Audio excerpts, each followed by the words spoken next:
Good afternoon, everybody. Welcome in to a Thursday edition of Establish the Show. Here to break down one single game slate, Showdown style. I am Gary Hartman, joined as always by the great, the one, the only, the Showdown, the golf, the preseason, the niche sports king, Cody Main. Cody, how you feeling? Appreciate the intro. I'm feeling good because we don't have the Giants on the slate. We at least have a couple of days off until we have to talk about your wounded Warriors, the New York Giants. A Chiefs slate, which is generally a fun thing to break down. A lot of interesting angles on this slate. A lot still up in the air, I believe. So let's dive in and break it down. Yeah, for sure. I know you and I were just talking, catching up on some of the varying factors in this game, both micro in the DFS side and macro kind of weather stuff. Looks like we just, to set the table for everyone, looks like there will be some questionable weather in Arrowhead tonight, where the Chiefs are 10.5-point favorites over Denver, who's in the running for the worst team in the league right now. I'm just completely reeling. But nevertheless, an AFC West matchup. Denver has an offense that might be able to at least, keep the tempo in this game going. But we do have up to 30-mile-per-hour gust winds here tonight, potential chance of thunderstorms. So there's definitely a chance that weather impacts this game a little bit here tonight, Cody. Yeah, it seems like it. Scattered thunderstorms. Maybe the rain holds off, but that's not really what we're worried about here. It's really the wind that can potentially impact specifically the deep passing game for both offenses. We're looking at 15 to 20, maybe upwards of 25 miles an hour sustained, and potentially gusts of 25 to 30, upwards of 35 miles per hour throughout this game here in Arrowhead. Fortunately, it looks like it is blowing from end zone to end zone as opposed to across the field, which may help the passing games a little bit, or at least not limit them too much. Something to keep an eye on. I'm not a weather bro. I hate to try and overreact to this stuff. Of course, if you're an ETR subscriber, all of this stuff is baked into our projections to the degree that we think that it matters. I do think, though, however, it is going to impact ownership. It's one of the things, as you're looking around the industry and looking through just browsing social media, it's one of the things that is being talked about right now. I think it's going to impact ownership on both passing attacks. I think it could push up ownership on defenses, could push up ownership on running backs as well. And then from kind of a macro perspective on roster construction here, I think it's just going to funnel stuff even more to the KC heavy side. And we see it there in the table on the screen. 41.9% 4-2 roster construction on this slate is massive, even 14% more than the traditional 3-3 roster construction that we've grown accustomed to, kind of being the favorite, the consensus roster construction amongst the field. We might even see, honestly, Gary, we might even see 5-1 push up even more. It's relatively easy. I know that the KC wide receiver and tight end situation is kind of tough to parse through, but I think the field will find their way to one of those guys. And once you do that, you've got Mahomes, you've got Kelsey, you've got Pacheco, you've got the Chiefs D. It gets really easy to just kind of throw in a fifth in there on the KC side. And so I think we could see that 5-1, 5 Chiefs, 1 Broncos, that is, end up pushing north of 20%.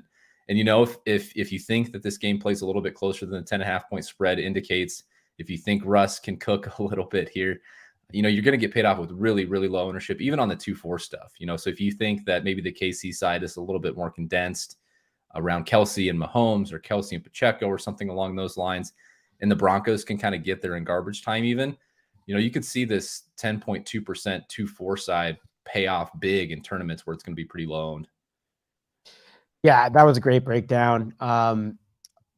The Broncos defense is so bad that, investing in those 4-2s on the Denver side is risky. What did Yellow 2 say here? Yeah, I think we're all projected to score on Denver tonight. That's how bad Denver's defense has been. And you mentioned the weather stuff. I think Pacheco is going to get really chalky. We'll talk about all of that. But you mentioned 5-1 getting steamed up even more. I mean, it's already getting almost 20% projected. That's high for a 5-1. So there's definitely ways to flip the script tonight. And if you're running an 150 set, I would recommend getting over the field on some of these really low owned utilizations. But we'll talk it through. In news that I think only my sister cares about compared to anyone else watching here, I think Taylor Swift's in attendance tonight. So I think Travis Kelce will be playing for whatever that's worth. So that is factored into the projections as well. Taylor Swift being in attendance has boosted Travis Kelce's, not only his base projection, but also his ceiling, his projected ownership, his captain ownership. That's all accounted for in projections. So make sure, when we talk about not double counting things, do not double count Swift being in attendance. Yeah, right. That is certainly baked in. We know Leone spent hours of his week baking in the Swift model into the projection. So, all right, enough of these ridiculous Taylor Swift conversations. I think we've all had enough of. Let's talk quarterback here. Really starts and ends here with Patrick Mahomes. And I get that it's been so easy to run against this Denver team, but it's been easy to pass against them too. I mean, they're just historically bad right now. And that sets up last year's MVP, probably the best quarterback on the face of the earth, for a potentially very big night here tonight. Yeah, I mean, I don't know what you need to say at this point. I think the price tag is actually approaching fair in this spot and on this slate, and the way the pricing structure works out. 12.8 is kind of restrictive for Mahomes. And when I ran ownership, I was expecting this to come in closer to 90%. And if it creeped up to 90%, I wouldn't be surprised in this spot. I wrote in the article, in cash game contests, he should be 100% owned. We should try and find our way to Mahomes at captain, just given the floor ceiling combo that he possesses in Showdown. But if you can't get there, I get it. Again, that 12.8 price tag is pretty close to fair from DraftKings in this spot. For me, I'm struggling with what I think the field's going to do in small and large field tournaments with that captain ownership at 21.5%. I think if it holds there, he separates so much from the next closest guy in terms of base projection and ceiling. And we have questions about Kelsey's ankle, which we'll get into. And the Chiefs wide receiver core is a total mess that I think you can just capture a lot of that aerial attack upside from KC by just playing Mahomes at captain. We're starting to see the field kind of level off that in tournaments, and especially in small field tournaments where they know that there's the upside in the wide receivers, in the head bell cow running backs as well. And so we're seeing a little bit more captain ownership on those guys. If that brings Mahomes' captain ownership down at all, I'm pretty interested there in tournaments. I think it's pretty close to efficient at, 21, 22% though.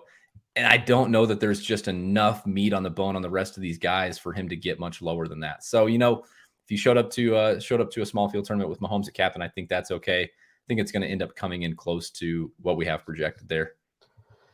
My thought on things like this are the Chiefs are projected to score 29.5 points. That's their team total. If they get there, if they score 30 plus, it's not going to all be on the back of Isaiah Pacheco. Can it be? Can he go 160 rush yards and 2 touchdowns? And then there's a defensive score and then Mahomes is not getting there? In that case, sure. Yeah, that's possible. But if they get to 30 plus points, and if they hit that over that team total, Mahomes is to be heard from, even in the weather, even with all that. Listen, he's home. He knows how to deal with this Arrowhead weather. Like this, he's an all-time star. And, there's usually a floor there with his legs a little bit as well for a couple points. You never know if he runs one in, if the weather's bad too. So hard to poke holes in the Mahomes argument. We'll talk about ways to kind of get different if you want to go Chiefs heavy and captain as we get to these skill position guys. But for now, I mean, that looks pretty efficient to me. If I were running a huge build tonight, I would consider a lock either in flex or captain. That's how comfortable I would be, even with that salary, personally. It's one of those spots where it's like, just let it be a reduced rate contest for you. Whether he's 95% in cash game contests or 85% as opposed to 80% in large field tournaments. You just assume that because of the way that Showdown structures work and the way that raw points are necessary in these spots, you kind of just assume that 10 or 15, maybe 20% of the field that's not playing Mahomes is just going to be drawing dead. So for me, That's the way I would prefer to play. That's the way I'm probably going to play tonight in both small and large field tournaments. I'm just going to try and have Mahomes in every lineup. Yeah. And if you wanted to come in under the field at captain, but still have 100% total, I think that's totally fair. And then you get different ways to get these Chiefs construction involved, especially when you consider salary there. All right, Russ. I was just saying to you off air, I think he's interesting tonight, especially at like around 50% owned. He's been way better than last year, at least from a statistics standpoint, and I think real life standpoint. He's been the least of their problems. We mentioned the defense has been an absolute mess. They're not well coached. Like there's a lot of issues for Denver.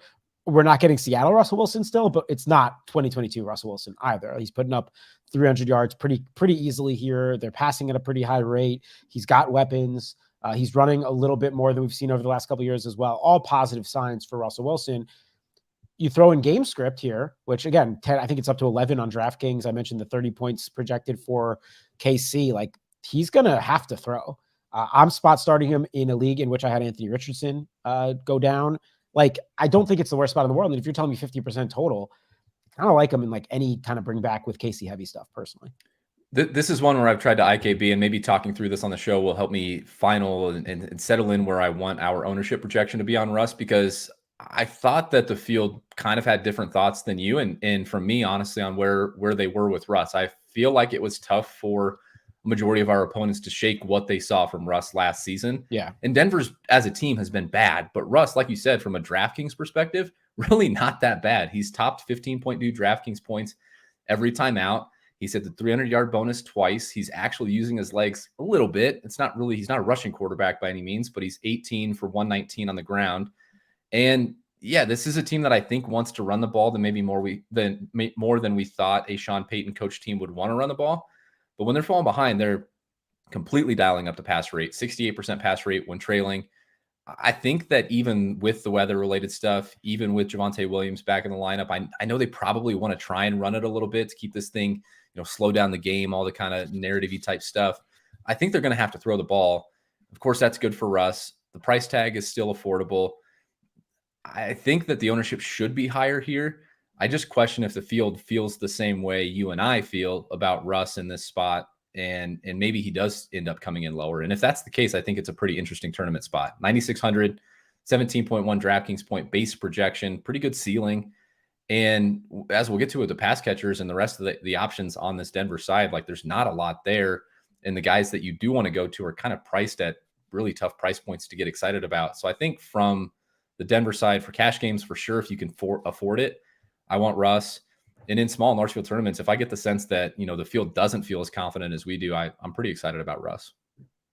Yeah, I was looking at some of your stack ideas here. When I was just thinking about it, I know the whole field's going to 4-2, but, Russ, I would love to say, I would love to go Russ captain 5 Chiefs, but I think if Russ is getting there and captain, he's taking somebody along with him. Maybe that's naive. I don't know if he really spreads it around, but I think a Russ captain at only 7% while still going heavy on the Chiefs can kind of play into the game script the way you want. So I think that's something I would consider here tonight. One larger point on just underdog captains going for underdog quarterback captains going forward. And this might be a result of more prevalence of people using sims and submitting lineups through simulation processes. Like underdog captain quarterbacks have been coming in increasingly low in small field tournaments. We're talking even guys like Brock Purdy, who was a favorite against Dallas, was coming in at 3 to 4%. Dak Prescott came in that game 3 to 4%. I think this is just getting pushed down because so much of the field understands that the true slate winning upside is easier accessed from the wide receiver, tight end, running back position where you can get those true 30, 40 balls. So I think Russ, in real small field stuff, could come in at 3 or 4%. And, it's a tough click. I'm not super excited about Russ, but I think that's a pretty good spot if it gets that low. Yeah. And Judy and Sutton are very capable skill position guys that do have explosion ceilings in their game. So there's some risk there for sure. But there's also a chance that, hey, he gets 303. Judy has a touchdown, Sutton has a touchdown, random tight end X has a touchdown, and he runs one in. And then you had 4 total touchdowns out of Russ. He spread it around. No one hit a ceiling. I think that's in the range, especially if they're playing catch up. There's also a chance he's playing catch up and he's really enjoying his connection with one particular receiver, and that guy just PPRs his way there. So we'll talk through those guys too. All right, let's talk running back. Let's start on the KC side because I think Pacheco's got the highest case for steam here tonight, right? I mean, he's looked absolutely excellent his last couple of weeks. Really firm hold on that RB1 job, and this is the best matchup he could possibly get. So his 9,400 tag seems appropriate for sure. How are you handling Pacheco here tonight? Yeah, I sent out the tweet yesterday for those of you that follow me on Twitter. As I finished writing up this game, it was just the one spot on the slate that felt super obvious. You've got the weather concerns, you've got Kelsey nursing an ankle, you've got this. There aren't adjectives to describe what this Denver rush defense is at this point. And then you've got kind of at least between the tackles, a bell cow running back in Isaiah Pacheco, who's getting a ton of the work. They're 10.5 point home favorites. Again, you throw in the weather, all of those concerns. And it felt like, man, this is just the one pretty clear spot on the slate that I think the field is going to go to. And I think the field is going to go to quite a bit at captain. And really, I don't even think it's wrong. The price tag is fair. The usage is awesome. The matchup is awesome. You want to factor in the weather concerns a little bit. Sure, you can go ahead and do that. It just seems like kind of a slam dunk spot and one not to try and overthink. Again, this defense is not only are they bad at defending the run, they're getting run on a ton. They're facing the league's 6th highest situation neutral rush rate against, allowing a league high 187.6 rushing yards per game.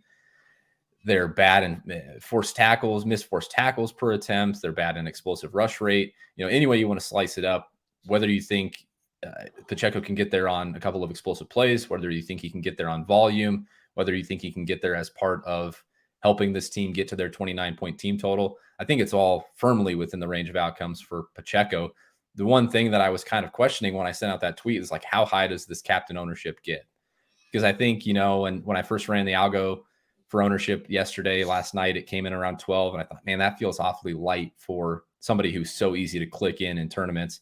Settled in around 14%. But boy, I could see this thing creeping up closer to 20% by the time it's all said and done. And if it gets that high, then I start to question it. But I think, 12, 13, 14%, if it settles in right there, that's something that I would prefer to get over, I think.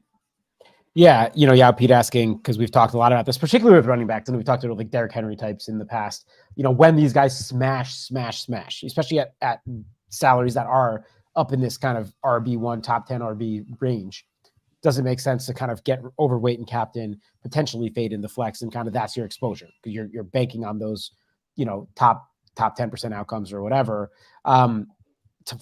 It's a little bit different tonight on Pacheco, just in the sense that I think there's a chance at major steam. That said, I do think like if I'm playing heavy into him, I feel very comfortable if he was a heavy in the captain, just, given everything we've already broken down about this game, spread, matchup, role, eye test, like everything adds up to that. So it's not necessarily that black and white, Pete, but I wouldn't mind leaning in that direction. I also think this is an interesting point here. We always talk about thinking about through this type of stuff, right? If X happens, does Y still happen? Or if Y happens, does Z happen, etc. I don't think it's, again, not that simple, right? Because the Chiefs could score 45 points tonight. That's always in the range. But Pacheco, optimal captain, that means probably at least 2 touchdowns, right?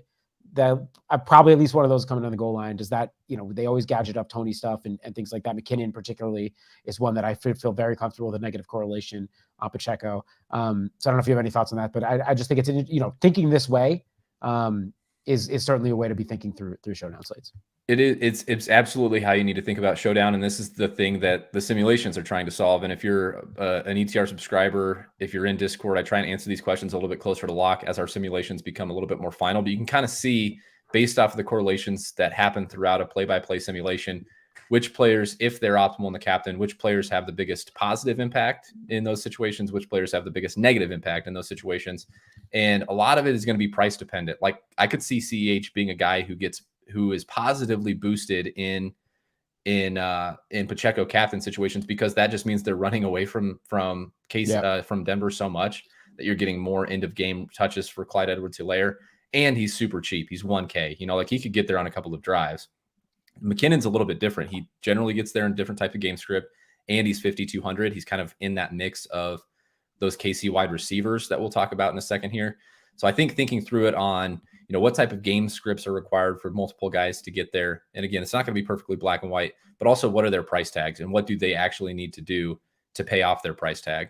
We saw a situation with that San Francisco Cowboys game where Chris McCaffrey was an optimal flex, didn't have a great game, and Jordan Mason comes in late, busts off a couple of big runs, gets a touchdown. He ultimately is in the flex alongside Chris McCaffrey. So it's just one of those things that multiple ways to get there, and thinking about it from a price and game script perspective is kind of going to be informative.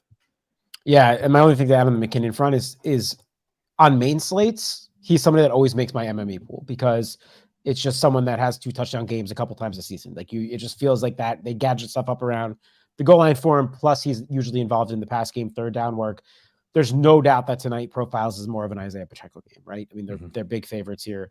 There's no reason to, the over 30-year-old Jerick McKinnon, who they probably have plans for in the playoffs, et cetera, to get him out in bad weather in this game in, a lot of work, base down work, or even, early game, third down work. Like there's just no reason for it.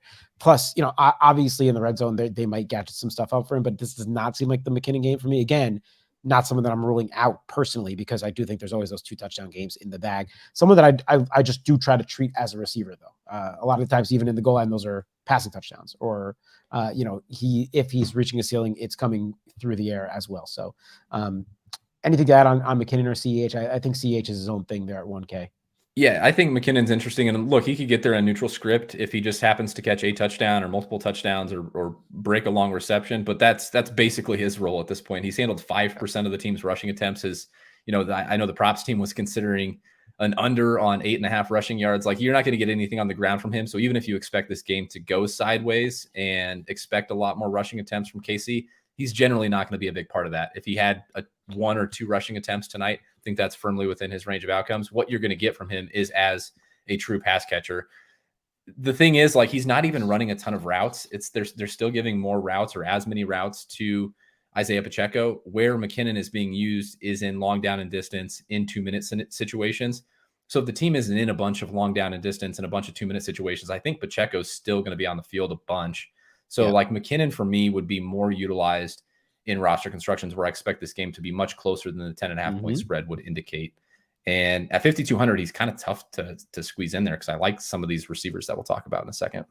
Yep, I agree. Man, we are 20 minutes in and we haven't even gotten to both teams running backs here in classic Gary and Cody fashion. And this is another running back situation that isn't necessarily very black and white here and is worthy of a conversation. So Javonte Williams misses last week and it was a Jaleel McLaughlin show as we potentially expected. This guy looks like they got a gem there from an undrafted free agent for sure. The Jalen Warren or even going back to the kind of the Austin Eckler type here of UDFA that just fell through the cracks, had a ton of college production, and looks like it's matching the goods in the pros. Javonte's still kind of laboring his way back. Obviously, he missed last week. He's not looked that explosive off the ACL. Problem is, they priced McLaughlin up to that Javonte range to kind of hedge in case he missed again. Obviously, we're projecting Javonte for the most work here. Samaje's still in there for some pass down work too. How do you kind of parse through now what I'm considering like a 2.5 headed monster with McLaughlin and kind of Pirine kind of on the outside looking in? You know, we did this with this could just become a running bit that we do now, Gary. Like, if I could know one team's position group's usage before the fact, this would be the one because I think there are some hidden tournament gems here, or a hidden tournament gem here. I just don't know who it's going to be. If Javonte Williams comes back to, you know, what his full role was before he went down with injury, it's pretty interesting at 7,200 in a game where we expect a few more rushing attempts than maybe on average. He's handled 59% of the team's rushing attempts when healthy, running a route on 30% of dropbacks, added an 11% target share. He's not exactly A.J. Dillon in the sense of inefficiencies, but he's been rather inefficient this season. And I think that's what has opened the door, outside of injury, for Jaleel McLaughlin to earn a little bit more of the team's opportunities. He's a 2023 UDFA. He's averaging more than twice as many yards per carry than is Javonte Williams, 7.3 to 3.6. And it's on just 2 fewer carries. This isn't like a Zeke versus Tony Pollard situation where Pollard is way more efficient because he's getting fewer carries. Like, this is on the same sample size. He's got a way higher explosive rush rate, more forced missed tackles per attempt than Javonte Williams. I think just like at this point in time, Jaleel McLaughlin is a better running back than Javonte Williams. And if Sean Payton sees that, or if Javonte Williams is simply limited in his first game back from injury, I think Jaleel McLaughlin could earn a lion's share of the team's rushing attempts.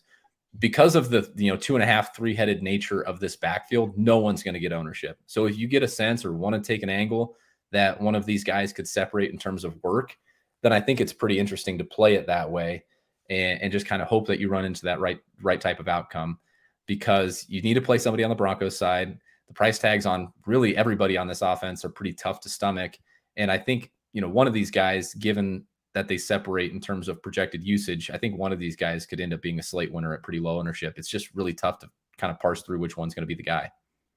Pirine's easily the guy that scares me the most. Like, I think with McLaughlin's ascension, he's the guy that can get squeezed out for sure. Because Javonte can handle pass down work as well. So it's not like, and I know people in chat saying, hey, maybe he's getting the dump offs. Like, we've seen games with Javonte Williams getting a ton of receptions. And McLaughlin just, man, like, what an outlier NFL profile. Like, this is a guy that's a 23-year-old undrafted rookie, Youngstown State, all-time leading NCAA record, 5'7". I'm reading his Wikipedia page right now, man. Had some real adversity growing up, lived in a car outside of a McDonald's. It sounds like this guy's just going to succeed. Like, he's making it his life's mission to succeed. And we're seeing it so far. 7K is tough, but like, it might be hey, it's so expensive. No one's going there. It's a great play for me. I believe in the guy. Now the matchup's not good. The Chiefs have a good front seven for sure. And, game script doesn't call for running backs here. So, it's a little bit tough on that front. So like, whoever's getting the catches, I guess, is the guy I'm most interested in, but I think this is a max 1 spot for me.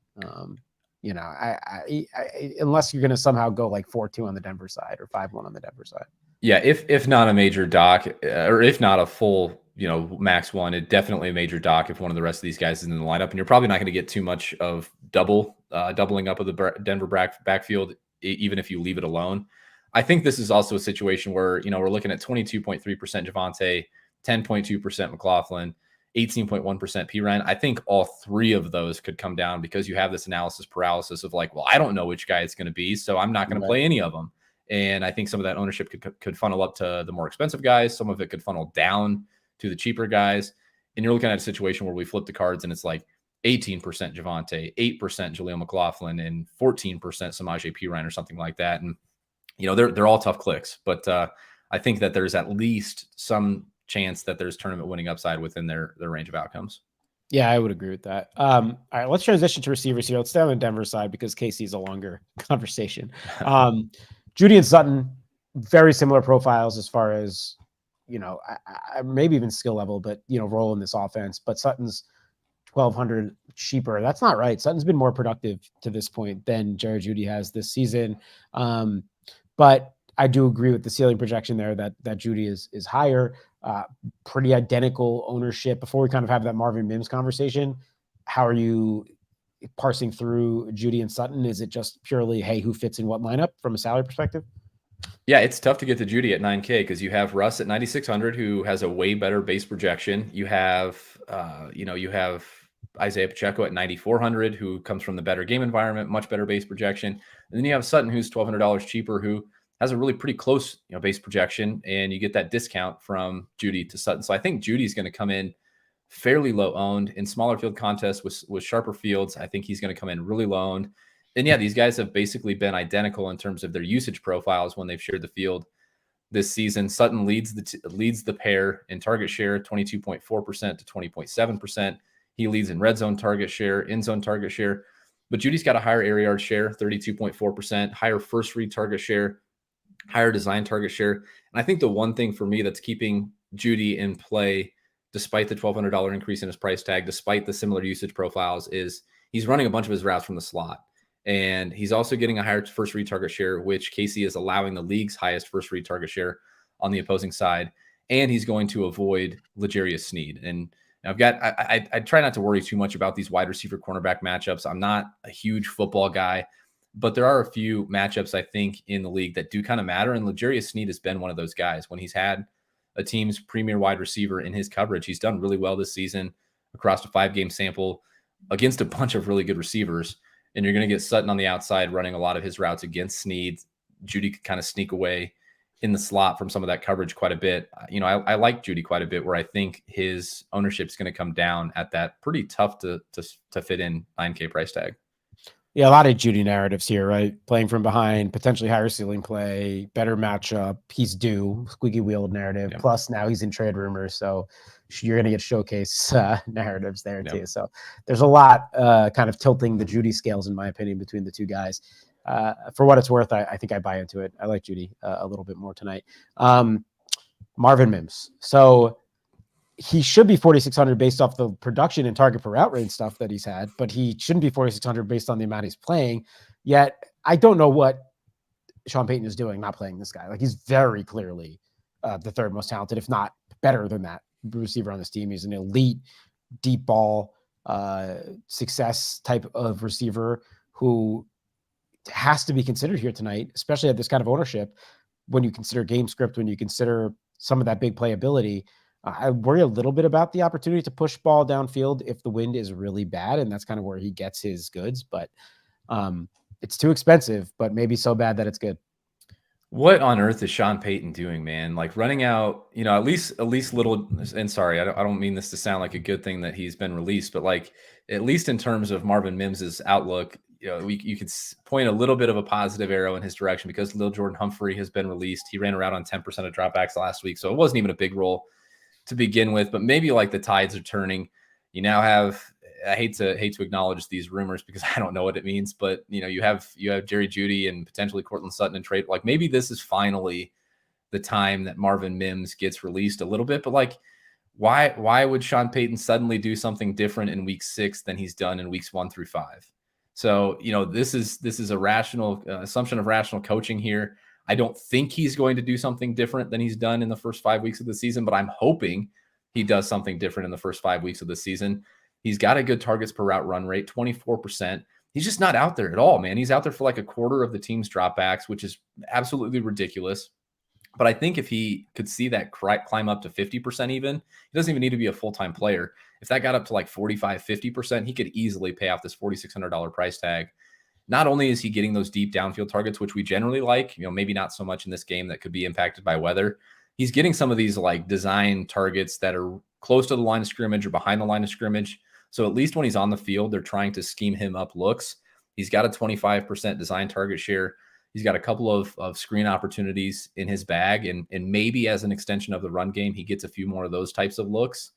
But like if you combine 1 or 2 deep targets and you hope he connects on those with a couple of screen opportunities, it's a pretty sick role for Marvin Mims. And as someone who's a sucker for these types of players, I think I'm willing to bite at 4,600 where the ownership is pretty minimal. And I think there's going to be plenty of negative game script. I'm pretty in on trying to be a week early on Marvin Mims as opposed to a week late. Yeah, me too. Me too. And it sounds like, as you said, one of these guys get moved, if not both ahead of him. So Mims is profiling to me as like not necessarily league winner down the stretch, but certainly best ball potential, big time being heard from at the end of the season. So we'll see. Hopefully it starts this week.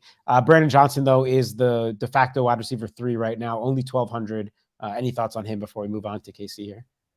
Yeah, like Brandon Johnson's going to keep his name in the discussion because he's 1,200 and he's out there a bunch. I just don't think there's a huge ceiling there. I don't think there's a huge ceiling there unless you think something like immediately happens with Judy and Sutton. He's going to be out there for 40 to 50 to maybe 60% of the team's dropbacks. His targets per route run has been abysmal. We'll get into it with tight ends, but you have Greg Dulcich back. I think just eating into more total target opportunity. Like, I just don't think he's a guy that's going to earn targets at a consistently high level. So what you're hoping for, even at 1,200, is like he falls into the end zone on his 1 or 2 receptions. Awesome. Let's go to the Chiefs side. And it's really frustrating because it's the hardest position group to figure out in the league. And it's not even always heard from, despite the fact that they have the best quarterback on the face of the earth. Thank God he found the end zone, because I was on my Look Who's Talking podcast that I do with Andy Francis. I was in my leverage column and I was all over Rashee Rice last week. And I know the field was too. Like, he was a popular main slate salary saver. He was on, and everything was trending in the right direction for Rashee Rice. And then, his snap percentage is going up. His targets per route rate run is elite, like top 5 in the league. And it continued, but his snap percentage went all the way down to like 23% or something last week. I don't understand what's going on. I do think he's rightfully priced as the most expensive of this group because there's red zone equity that he's proven to have. I think he's the most talented here. And eventually something's got to give with Andy Reid giving this guy more snaps. But let's start with Rice before we kind of dive into this hodgepodge. How are you feeling about kind of the hot name rookie at this point? Yeah, it's almost like the Marvin Mims discussion on steroids for the KC Chiefs. Like, this is a guy who, based on the eye test, based off just watching the games, based off of looking at the data on the back end, like, this is a guy that should be on the field for way more than 27% of Patrick Mahomes' dropbacks. When he's out there, he's getting targeted. In 5 games that he's played, here are his targets per route run in each game: 42%, 33%, 33%, 24%, 50% in week 5. This is a guy that when he's on the field, really the only other target competition in his own team is Travis Kelce. He profiles as like a legitimate wide receiver 1. He's just not getting the opportunities to prove that he can be a wide receiver 1. And he's kind of making the most of the little work that he has gotten. Of course, he fell in the end zone last week. And part of that's why you're seeing the $6,400 price tag this week. We've talked about a lot of like, it's so bad that it could be good type plays on this slate. But I think that, the obvious captain options are just that. They're really obvious. You want to go to Mahomes. You want to go to Kelce. You want to go to Pacheco. I think there are a few guys on this slate that can compete for a slate winning type ceiling. And I think Rashee Rice is one of those guys. He does, however, require another assumption of rational coaching. You need Andy Reid to put this guy out there for more than 27% or 23% of Patrick Mahomes' dropbacks in order for him to get that type of ceiling at 6,400. So if you think that would be the case in week 6, and look, I mean, we don't really have any reason to believe that his route participation is just suddenly going to increase, then I think that slate winning potential is there. Because this entire room is so incredibly difficult to analyze, none of these guys are going to get owned. I think all of them come in under 20%. Maybe Rice or Tony are the 2 guys that could get north of 20%, but there's 6 bodies. You've got 2 more tight ends that are going to get used a bunch. Like, it's just really tough to get here. And if you want to take a shot on, again, being a week early on a guy that could break out, like Rashee Rice is kind of fitting that mold for me. Yeah, I also wonder at what point Pat just knocks on the door of Reed and the offensive group and just like, hey, like I like throwing to this guy, like put him out there more because it makes sense to me. This might be a week they're like favorite at 10.5, and they're kind of saving them as like a blue chip down the stretch type of thing. They don't want to show their hands too much late in the season. I know this is all galaxy brain stuff, but I'm just trying to rationalize why they wouldn't be putting him out there more. I know Andy Reid with Sky Moore last year also did the same thing. Like, he's not that privy to be playing these rookies, but I think it's clear at this point the talent difference between Rashee Rice and Sky Moore is vast. So I think Rashee Rice deserves to be on the field. Hopefully they figure that out sooner than later. Let's talk that next group, which is Sky Moore and Kadarius Toney. I guess Tony's interesting here at 4K on the nose. He's still a guy that is, very talented, can earn routes when he's out there. Todd Chat mentioned kind of the gadget stuff that they do for him. They draw plays for him. Like, he's projecting as the second best, I guess, after Rice here from a ceiling projection, but a higher base projection for Toney. Highest potential ownership of all these guys, but as you mentioned, none of these guys are getting too much. So thoughts on that two group before we talk about these other flyers? Yeah, I think Toney might be just cheap enough and like just okay enough to like actually force his name into cash game consideration, which could bump up his projected ownership in small and large field tournaments a little bit. I would much prefer like Butker, who's a couple $100 more if going to this, kind of mid 4K range.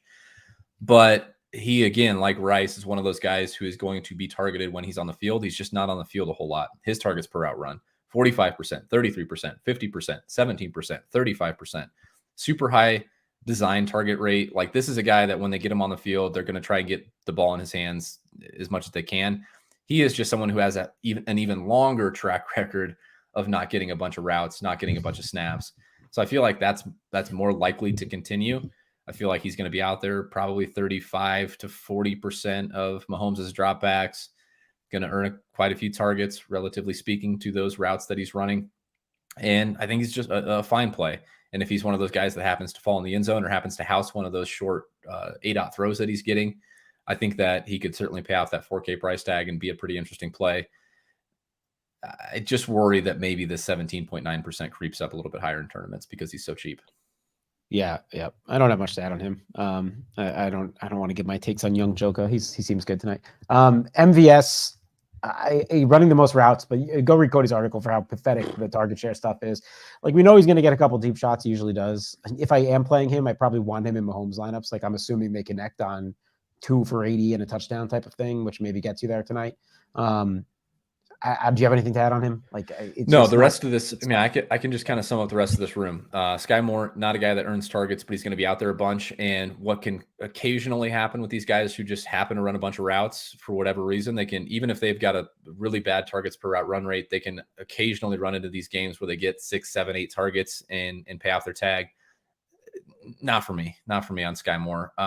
Same thing for MVS. I've been doing the MVS thing for so damn long that I'm just tired. I'm tired of dealing with Valdez-Scantling. It didn't even strike me how bad he's been at earning targets until I looked at the target distribution for this team. I sent out a tweet. You can go look at it, but he's got like 12 fewer targets than Rashee Rice, despite running like 80 more routes or 100 more routes or something absurd like that. Like that's not a profile that we should have interest in really at all. And now you're throwing in the weather perspective with the weather angle where, potentially the deep ball is impacted. Yeah, he's going to be running wind sprints. And if he happens to come down with one of those wind sprints, you better hope he houses it, because that's the only one he's going to catch in the entire game. So 3,400, take it or leave it. Not for me. Justin Watson's it's happening tonight, by the way, Cody. It's now that you're off it officially, it's happening. It's happening. Yeah, you're right. You're right.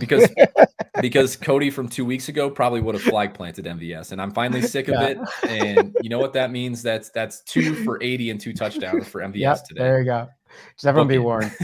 Yeah, go ahead on Watson, and we'll move on. On Watson, it's a pretty similar story. It's an even higher ADOT. It's a little bit fewer routes. It's a cheaper price tag. It's basically the same base projection, but you're basically hoping for the same thing. He's got a 21-yard ADOT. You're hoping that he and Mahomes connect once, hopefully twice, and he goes like 2 for 60 or something like that. And if that's the case and you get enough and he does happen to fall in the end zone, you're probably doing backflips. But again, these are just like touchdown or bust dart throws. And Watson is so cheap that I think he's another guy that could get forced into way more optimals than we're projecting right now. We've got 12.6% projected ownership. Like, because he's 2,200, I could see this being 15 to 20% in some smaller field stuff where he just makes roster construction work. Yep. That's all a good breakdown. A couple things here. I had no idea Paul Simon was a football fan. This is great news. I'm a huge Paul Simon and Garfunkel fan. Please do get back together with Art Garfunkel for one night. I would love that for you, Paul Simon. Thank you for listening. And Prox, I appreciate the kind words. I never plugged my own stuff on ETR, and but I'll let the chat do it for me. Thanks, Prox. Appreciate it. All right, let's go over to tight end. There's a guy here that we're usually interested in. He's on the wrong side of the age model, but he's dating the most famous person on planet Earth. And he came back after being injured last game and still had 10 for 100 and a touchdown or something last week. So someone in chat asking, is he going to be limited or on a snap count? I don't think so. I think he'll be just fine here tonight. Problem with Travis Kelce is he's 11K, but he's the wide receiver 1, 2, and 3 here for KC, and he's a monster. How are you handling Kelce here at ownership tonight? Yeah, this is another one. I said that I'm struggling with where I think Mahomes' captain ownership is going to settle in. I'm struggling with where I think Pacheco's captain ownership is going to settle in. And all of that is kind of funneling into what do I think the field is going to do with Travis Kelce? If they find their way to 11K, do they just find the extra $1,800 to go up to Mahomes? Do they try and save the $1,600 to go down to Pacheco? And does that kind of leave Travis Kelce in no man's land at captain ownership? That wouldn't be how the field has historically handled Chief Showdown slates. I expect him to be owned quite a bit. But wrong side of the age model, nursing the ankle injury, short week, bad weather, 10.5-point favorite. Does the field just kind of get scared off by Kelce? Because if I feel like that's going to happen, I think that's one of those spots where we kind of just windmill it in. Like that, Travis Kelce in a 2-touchdown game kind of go hand in hand. Of course, I like him. 63.4% projected total ownership, 15.4% captain ownership. I think if they come in anywhere close to that, he's a perfectly fine play. But I'm just curious, and maybe you have a read on this. Like, do you think the field is going to try and overreact to some of the narrative-based stuff, some of the injury-based stuff on Kelce, and will that push down his ownership at all? I think with him, especially when you're like talking fully lotto and you're just getting some, toilet bowl lineup builders in there. I think that there's going to be enough pull on both sides of the spectrum where, hey, there's some football bros or people that are trying to just find whatever micro edges they can find. They think maybe he's hurt, he's a little too expensive, and they pull him down. But then there's going to be your casuals and your people that just know he's in the news and he's the best player on the Chiefs. That's not named Patrick Mahomes. That I think where you have it is probably where it ends up. Somewhere right around there is kind of where I land on Kelce. Do you happen to have any idea on what his historical primetime performance stuff is? Because I did a huge tight end deep dive on leverage in my leverage column last week for main slates. And I was shocked that over the last 3.5 years, he'd only been the optimal tight end on a main slate twice. But then I also added the caveat that he had been on 8 primetime games between 2021 and 22. So it's like, his main slate sample size is much smaller than everyone else. I know I have some memory of him like having like 3 or 4 touchdowns like at the beginning of either last season or the year before that on a primetime game. But I'm curious like how he does in these spots usually. Obviously he's got a massive ceiling. Yeah, you filibustered long enough. I got it pulled up in front of me. He's averaging 24.5 DraftKings points on primetime slates, which is that's exactly what you need to be optimal usually in a main slate for a tight end. So yeah, take that and honestly, it's close. I think before factoring in the 1.5x multiplier, and I've got this data somewhere, just not in the back of my head. I think it's right around 25 points. Like you want your optimal captain to score just straight up 25 DraftKings points, add the 1.5x multiplier to that, and go from there. He's been over 30 in 5 of 19 games that I've tracked. A lot of that's with Tyreek Hill, of course.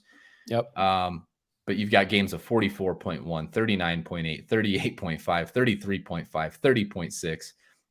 And look, this is all still, relatively small sample, and it doesn't mean anything that he's just playing in prime time. But he's only scored fewer than 17 DraftKings points 4 times. Yeah. So he's scored more than 30 more times than he scored fewer than 17. He's just kind of like a model of consistency. Yeah, I mean, coming off an ankle injury on a short week, like that's a different story. But he's one of the safest bets on the slate in my opinion. Yeah, I'd be terrified of a fade personally. I really would. I'd be terrified. Noah Gray, way overpriced at 4,400. I guess he was in week 1 too. Remember we talked about this also. I thought maybe, hey, they're just pricing up these tight end twos. It hasn't been quite that much. I think that they were just kind of looking at this spot with the Chiefs' uncertainty around the receiver core was DraftKings pricing, and he's still pricey. They do like to use him. He's an athletic guy. 10% total ownership at 4,400 seems a little bit surprising to me. Any thoughts on Noah Gray here? Yeah, I think you just throw him into the same discussion that you have with Sky Moore and Kadarius Toney and Rashid. He basically treat him as one of those mid-tier KC wide receiver / tight ends, and it's a tough sell if you think Travis Kelce's 100%. They are running a bunch of 2 tight end stuff, so he's going to be out there quite a bit. I think like his ceiling just comes from finding the end zone, and really at 4,400, even if he found the end zone, that might not be enough. Like he's got to get some volume on top of that. So for me, would probably actually be a spot where I think he's way better if Kelce's out and is just soaking up or limited, or you want to try and play that angle. So I would be docking Noah Gray in lineups that do not have Travis Kelce. You can give him a slight boost on the inverse. If Travis Kelce is not in a lineup, maybe you boost Noah Gray by 8, 16, 24%, get a little bit of exposure to that just in the event that Kelce is limited and Gray gets a lot of those over the middle of the field targets. And it was $200 Blake Bell that scored a touchdown in week 1 for what that's worth. All right, let's talk quickly Denver side. I think we're getting Greg Dulcich back tonight, which let's just quickly go on Adam Trautman. I mean, to me, that takes him off the radar. This guy was running 80% of routes or whatever and couldn't earn a target. Now he gets the much better pass catching tight end back in front of him. He's 2,800. Like I don't have any interest in Adam Trautman personally. We're talking Showdown here. We don't rule anyone out. But do you disagree with me there? Yeah, I think Trautman was a tough sell at 2,800 when Dulcich was assumed out. Right. He's got like a 5-yard ADOT. He's got 9 yards after the catch on the season as a whole. He is your Evan Silva prototypical catch and fall down tight end. And unless he fell in the end zone, you're not getting paid off with Trautman. So I think, you can almost entirely remove him at 2,800. Agreed. So how are you handling Dulcich tonight? Activated off IR. I know this is a JJ Zacharyson guy, liked him in all of his models coming into this year. I liked him based on what I saw on the field last year. And that, however, how bad the Broncos defense is this year was how bad the Broncos offense was last year. And I still liked what I saw at Dulcich. So I'm a fan of the talent. A little scared on the first week back, but 3,200 is a fine price there. So if you want to play heavy into Broncos stuff or heavy into them being really pass heavy on game script, I think he's fine here. Yeah, Dulcich is interesting. The $3,200 price tag is nice. I was kind of curious to see where our projection, kind of our feel on where his role would be in his first game back would settle in. 6.1 base projection at 3,200 is a pretty nice kind of point per dollar value and something that might funnel him into cash game consideration. Although I think I'd prefer, like Harrison Butker, as I mentioned before, in that kind of same range. But I also wonder where ownership's going to settle in. This 12.8% is kind of a first pass. We'll see where the market updates to, where they kind of settle in at. I think Dulcich could end up being quite popular because he's the necessary salary relief, doesn't force you onto the KC wide receiver mess. It just kind of fits roster construction. He could be pretty popular in like 5-1 stuff too. Cool. All right, let's talk defense and kickers. We're running a little bit over as we tend to do. You mentioned the defense is probably going to be pretty popular here with weather stuff. Obviously, the Broncos have struggled tremendously. The Chiefs do have a pretty good defense on paper. Problem is they are 5,600, not that cheap here. How are you handling the defenses before we talk kickers? Yeah, I think one thing the Sims have pointed out in general is that the field is underplaying defenses, generally speaking, in flex, and probably still overplaying them in captain. I think this is a spot where you have the price tag elevated to 5,600.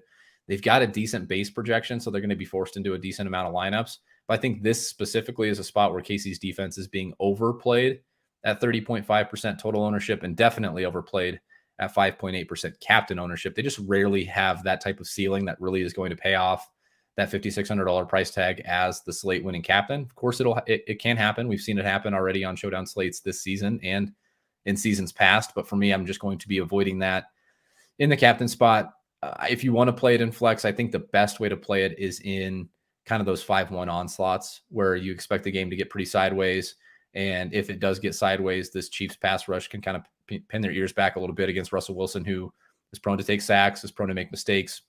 And you just hope they turn one of those mistakes into a big fantasy score, a pick six or a sack, strip, something of that nature. So I don't mind it. Just prefer to come in a little bit under there. The Broncos defense, it's so historically bad. It's a 10.5 point road dog against Patrick Mahomes, even at 5.7%. I know defensive scoring is fluky, but man, that's a really tough sell. I'm sure this is one of those things that the Sims would probably like, and like the Sims would say, well, at 5.7%, you should play it at like a 10.5% clip. And I'll probably just ignore the Sims and say, no, thanks. But, I could see it in large field GPPs. For me, probably not going to get there. The kickers, however, I think are pretty interesting. And we've got a big ownership projection on Harrison Butker right now. Maybe the wind factor, maybe the weather factor kind of keeps that in check a little bit. But I think Butker at 4,800, kicking for a team that's got, as you mentioned, Gary, a 29-point team total. Like if they get there, he's going to have to help them get there.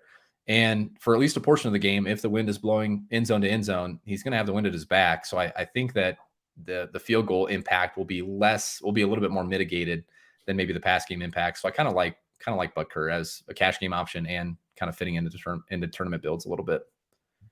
Yeah. The only thing I'll add on the Broncos D is like, if I were 115, which I am not tonight, is my wife's birthday, my beautiful wife's birthday. Happy birthday to her. 5.7% on any kind of defense is so low that I probably would not fully double it up, but I would get over just because it's so variant. Like one tip pass, pick six, like any defense can get that. Yeah. It could just happen. And I'd be kicking myself if they're not owned at all. I get this is the worst defense in the league. I totally understand that. But you never know. So that's all I got to say on that. It's gross. It's gross. But I have to be MMEing. Like to make that call. Agreed. Like I'm not 20 maxing and playing the Broncos defense. I'm certainly not 3 max single entry, like none of that. I have to be going like 100 lineups plus for me to make that decision. Okay. Awesome. Cody, go ahead on a flag plant. What was our last show we did Thursday night? That was Packers Raiders. You went with Musgrave, who he had a good game, and I think he actually had a drop that forced him out of the winning lineup. And I had Watson, Christian Watson, who got horse collared at like the 2-yard line and did not get totally in the end zone. Totally did. So tough run out for the flag plans. We've been running pretty good, so I feel like you gotta kind of live with those. Yeah, I'll give you the honors once again there though, because that was a tough horse collar. Plus, you've been grinding your cock off for this game here to write up an article on this terrible Broncos team. So who do you got? I think I know where you're going, maybe, but yeah. There are a few options on the slate, and I feel like I've said I want to be a week early rather than a week late on like 10 different guys. So it'll be pretty interesting to see how my exposures shake out when it's all said and done. But I'm not going to go to either of those main two guys. Marvin Mims, Rashee Rice, I think are pretty interesting plays. I'm going to go to Jerry Jeudy, who is $1,200 too expensive. He should be priced like right where Courtland Sutton is, to be quite honest. But a pretty decent design target share. I think he's going to get some of those short opportunities, some of those screens behind the line of scrimmage, plus some of those deep shots. He leads the team in air yard share at 32.4%. He also leads the team in first read target share at 28.6%. And no defense in the league is giving up a higher first read target share than KC at 78.4%. I don't try to overreact to these wide receiver cornerback matchups too much, but I do respect L'Jarius Sneed. I think L'Jarius Sneed is going to do his part in shadowing Courtland Sutton, trying to lock him down to the best of his ability. I think that's going to free up Jerry Jeudy from the slot. And at 9K, I think he is kind of the pivot in that expensive price range as the field tries to funnel their way onto Russell Wilson, funnel their way onto Isaiah Pacheco. I think Jerry Jeudy comes in pretty low owned here. Yeah, that is where I thought you were going, and it's another one that I co-sign on. I do think I kind of buy into these narratives that it's a Jeudy week here, so we will see. Been a while since I've done this. I'm going to go Russell Wilson. I think that no matter how this shakes out tonight, you want him in the flex in most of your lineups. I just think they're playing from behind. And if they're not playing from behind, it's not coming on the backs of the run game. The Chiefs defense is too good for that. If this game's competitive, it's also coming at the backs of Russell Wilson. So, and then when you take into ownership and price into account, it's every so often, once or twice per season, I'll see a quarterback price and ownership that just adds up to game script, adds up to everything I like. I'm not necessarily saying definitely go for it in captain, although I like that ownership too. But I think you want him, whatever narrative I paint in my head of how this game goes, I think I want Russell Wilson in most of my lineups tonight, which is crazy to think about. It only 50% owned, and for the Russell Wilson we've now seen for the better part of a year. But I maybe we're a little low on ownership, but I do think you're right. I don't think, especially with I can't believe I'm doing it. He's such a freaking goober. But yeah, I don't know. Something's calling me there to it tonight. I just think that the narrative, the game script, it all plays out in favor. You know how bad this is, Gary. Like there was a show where it was me, you, and Adam, and we flag planted all 3 Packers pass catchers. They all failed. We have Patrick Mahomes, we have Travis Kelce, we have Isaiah Pacheco on a slate, and we just flag planted a team that's 10.5-point road dogs. Yeah, I think with Russell Wilson at quarterback. This can only go one way, I'm afraid. And I think they are. So I said 29.5 team total for KC. Denver's got 17.5. So.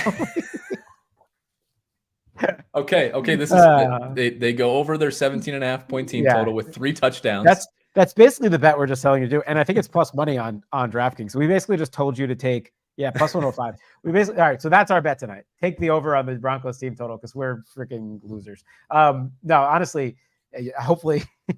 Jerry Jeudy anytime touchdown scorer. Russell Wilson over 1.5 passing touchdowns. Just. And other than that, just listen to the rest of the show for all the good analysis that I think we gave you, and maybe ignore this portion. Oh man, I love Jaleel McLaughlin too. All right, that's all I'll say. Okay. On that note, Cody, I don't think we should do a Sunday night show. I don't think the Giants deserve any more of our attention.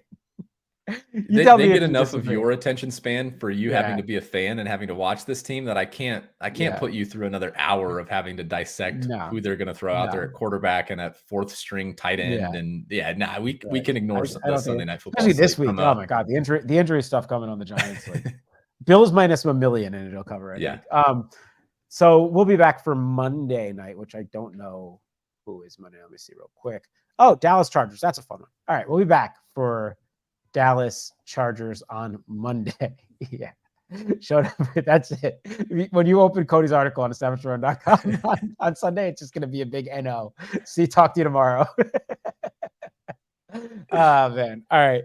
That's good stuff. But Cody, give a little plug for everything on ETR, because if you're listening to this and you're not a subscriber, I don't know what you're doing. We just gave away way too much for free, but we have even more behind the paywall.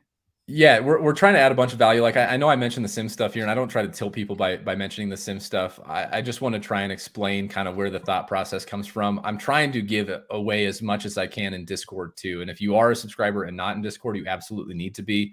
If you've got a question on how frequently do you guys have Russell Wilson in the optimal lineup at captain, or how frequently do you have Jerry Jeudy in the optimal lineup at flex if Russell Wilson is at captain, you want to know answers to those questions. I'm trying to answer those questions in Discord as we come up with a more constructive way to kind of filter out that information. Obviously, everything in the Showdown breakdown is hopefully helpful too. You get our full stat projections for Thursday nights, Monday night, and Sunday night as well. And ownership projections, the best in the business, ownership projections, fantasy point projections, everything. So yeah, if you're not a subscriber, I hope you guys find this show useful, but I think there's just a lot more to Showdown through what you can get on the site. Yeah. Shout out to you, Jason. Thanks for being here every show. And yeah, hit that like button, please. Subscribe to the page. Appreciate it a lot. Also, NBA, baby. We are back in less than 2 weeks. Drew Dinkmeyer, Mike Gallagher, Chris Lafkis, myself, Mark Dinkerbring, a bunch of others are grinding our asses off behind the scenes to get ready for the season. All of our best ball ranks are best in the business. DraftKings is going to fill like before the end of this weekend. They have an awesome best ball tournament, only like 40K people, 100K up top. NBA is ready, and we got you covered at ATR. So definitely check out everything we have going over there. Draft kit, DFS, everything. We are ready to go. Very excited for NBA to be back. And I need the Knicks in my life because we just mentioned how freaking disgusting the Giants are. All right. I think that's enough plugs. I think that's enough of everything. Happy birthday to my wife, Cody. Aren't your birthday around this time too? Am I wrong on that? Yeah, 4 days. We need a bink on Thursday. We need a bink on Sunday, and then we'll cap it off on Monday with, I believe there's a 4444 Millie Maker. So hopefully we'll cap off Monday night, October 16th, with a millionaire, Cody Main. All right. So so Cody will be back for his birthday on Monday. For now, happy birthday to my wife. Good luck, everybody. Hope you crush tonight. Be sure to invest in those 5-1 Broncos stacks. You know you want to. All right. Take care, everyone.